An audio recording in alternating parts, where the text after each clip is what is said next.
అసలు ఏంటి ఈ ఫిఫ్త్ డైమెన్షన్? సైంటిస్టులకు కూడా అర్థం కాలేదు. డైమెన్షన్‌లో ఫోర్త్, ఫిఫ్త్ ఉండటమేంటి అనేది వీడియోలో అయితే తెలుసుకుందాం.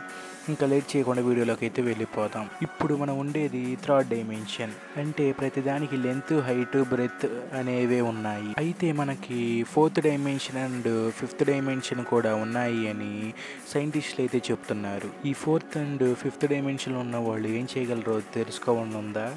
ఈ ఫోర్త్ డైమెన్షన్‌లో ఉన్నవాళ్ళు టైమ్‌ని అయితే కంట్రోల్ అయితే చేయగలరు. ఈ ఫిఫ్త్ డైమెన్షన్‌లో ఉన్నవాళ్ళు టైమ్ ట్రావెల్ అయితే చేయగలరు. అయితే మన హిందూ పురాణాల్లో ఎప్పుడో చెప్పారు లార్డ్ బ్రహ్మ టైమ్‌ని కంట్రోల్ చేయగలరు అని.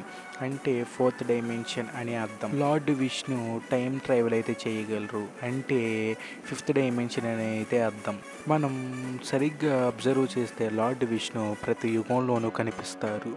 హీ కెన్ ట్రావెల్ ఎనీ ఎరా. దీన్ని బట్టి మనకు అర్థమైంది ఏంటంటే మన పురాణాలు జస్ట్ స్టోరీసే కాదు, వాటి వెనకాల మన యూనివర్స్ని నడిపించే అంత సైన్స్ అయితే ఉంది.